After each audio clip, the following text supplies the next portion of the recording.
Merci beaucoup et merci Robert pour ton invitation. Bonjour à toutes et à tous. Et effectivement, ce sera un plaisir d'essayer en quelques minutes de rebondir sur l'appel lancé par le ministre, à la fois pour décrire ce que l'ensemble de l'industrie électrique peut faire et évidemment ce que notre groupe Engie fait. Alors, le point le plus important pour essayer de répondre à la question qui a été posée, c'est est-ce que le secteur de l'énergie a un rôle particulier à jouer sur cette problématique? Et la réponse est oui, évidemment. Globalement, je ne veux pas lancer dans une guerre de chiffres, mais effectivement, on estime que l'énergie sous toutes ses formes, évidemment, souvent l'énergie est utilisée pour être transformée, c'est à peu près les 2/3 des émissions de gaz à effet de serre de la planète. Donc c'est fondamental que nous prenions toute notre part dans cette mobilisation et que le secteur de l'énergie ne soit pas à la traîne de ces grands changements. Et je crois que ce qu'on peut dire, c'est qu'aujourd'hui, et c'est certainement la grande différence par rapport aux déceptions qui avaient pu avoir lieu à Copenhague, et ça a été là aussi, je crois, très clairement illustré par le ministre. Beaucoup d'entreprises sont même aujourd'hui maintenant en avance sur les gouvernements, largement, et je pense que c'est très vrai du secteur de l'énergie, parce que nous mesurons aujourd'hui pleinement un certain nombre d'impacts du réchauffement climatique. Beaucoup d'installations de production d'électricité ont notamment des besoins en eau considérables, et les problématiques de sécheresse, les problématiques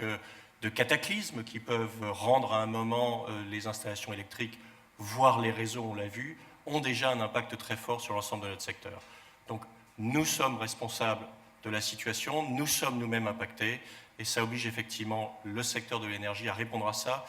et tout spécialement le secteur électrique qui a déjà des éléments de réponse. Et je crois que par rapport à d'autres industries,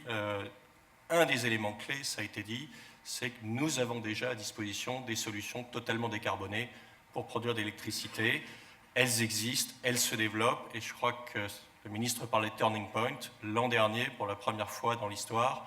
on a installé plus de capacités renouvelables électriques dans le monde que de capacités autres.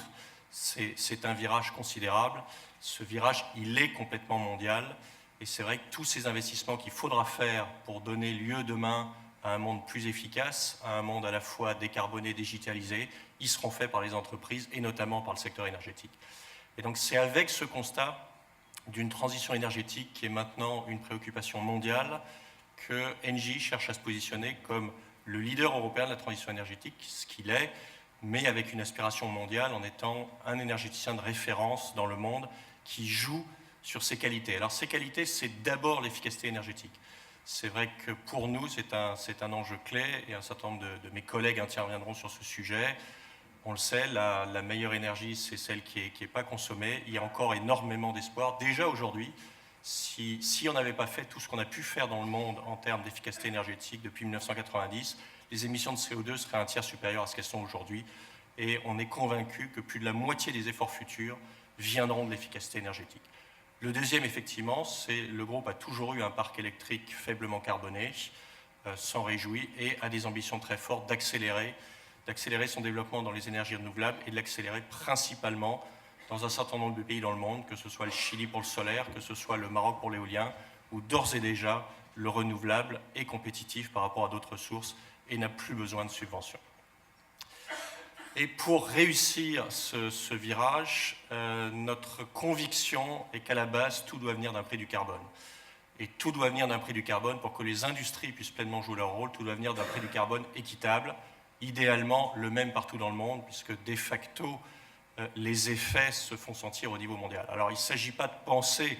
que la conférence pourrait déboucher sur ce résultat immédiatement, ça se fera par étapes, mais il s'agit d'essayer d'éviter cette situation aujourd'hui où on voit un écart, on vous a mis sur ce graphe, l'ensemble des prix du carbone tels qu'ils peuvent exister dans les différents pays dans le monde, dans les différentes politiques, puisque dans un même pays, c'est le cas aujourd'hui en France, le coût du carbone est taxé et est très différent d'un secteur à l'autre, d'une utilisation à l'autre. Ces coûts du carbone différents, ça donne des politiques qui sont moins efficaces que serait un prix du carbone unique. Et donc notre lobbying, le lobbying sur lequel on souhaite rassembler le maximum d'acteurs, c'est d'indiquer qu'il faut tendre vers le système le plus efficace, c'est-à-dire plutôt que des réglementations dispersées, plutôt que des subventions au cas par cas, où finalement certains riches peuvent subventionner des choses alors que d'autres ne le peuvent pas, essayer de supprimer les subventions, de réduire les frontières tarifaires, notamment sur toutes les solutions technologiques propres, et essayer d'aller progressivement vers un coût du carbone, avec évidemment des transferts à mettre avec, pour que ce prix du carbone ne soit pas un frein au développement des pays qui ont besoin de participer à une croissance mondiale. Alors pour ce faire, c'est vrai que le groupe, et notamment son PDG, merci de l'avoir rappelé, est très actif, à la fois en participant à la coalition pour leadership en matière de tarification du carbone, en soutenant évidemment un certain nombre d'économistes qui se sont beaucoup exprimés, notamment le prix Nobel de l'économie française. Je me dépêche de le dire, puisque le prix Nobel de l'économie devrait bientôt être attribué. Donc, il est le prix Nobel en situation plus que pour quelques heures, mais j'en tire rôle. Mais aussi en président, et notre président Gérard Mestrallet était très fier de pouvoir animer ce Business Dialogue qui regroupe des entreprises du monde entier, des Chinois, des Indiens, des Japonais, avec effectivement des conférences récentes à New York avec Ségolène Royal, récemment à Tokyo, pour trouver des solutions et pour essayer d'avoir une réponse mondiale à cette réponse mondiale qu'il faudra adapter également au niveau européen. Et c'est vrai que ça n'a pas forcément été bien mis en avant. Le groupe Magritte que nous avions rassemblé avec un certain nombre d'énergéticiens européens, son premier discours, c'était de dire « Nous voulons un objectif clair de moins 40% d'émissions de CO2, objectif fixé avec de la visibilité pour les industriels. Et pour l'atteindre là aussi, nous pensons qu'il faut mettre un prix du carbone et donc réformer le marché du CO2 en Europe et réduire les subventions, toujours pour cette recherche d'efficacité économique. » Alors la conférence pour le climat s'approche effectivement. Je ne reprendrai pas, je crois que le ministre l'a très bien dit, sur la nécessité d'un accord global qui concerne à la fois des engagements gouvernementaux, qui concerne une mobilisation collective, des engagements d'entreprise, et effectivement nous rejoignons complètement son constat sur le fait que l'accord, pour avoir un sens, doit être un levier de fédération et comprendre ces volets et impliquer, là aussi en bon français, tous les stakeholders à cette problématique.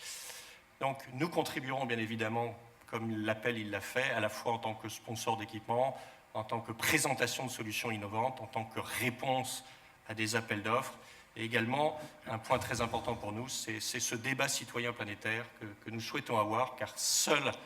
la volonté de tous, et donc notamment des populations, nous permettra de répondre et permettra que chaque entreprise puisse répondre à ces enjeux climatiques, mais de manière équitable et dans des règles de la concurrence qui soient efficaces. Donc en résumé, oui, il y a urgence à agir. Je crois que nous-mêmes, dans nos entreprises,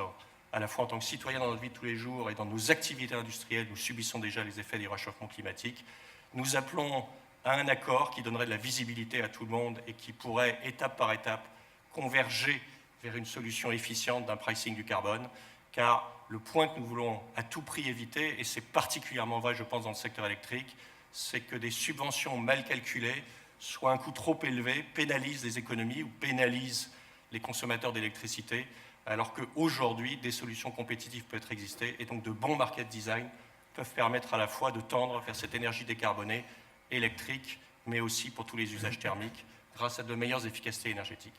Merci à tous et plein succès à la fois à la conférence et à toutes nos actions pour faire de cette conférence COP21 un grand succès qui permettra d'améliorer à la fois l'image de notre industrie et l'image de la France dans le monde.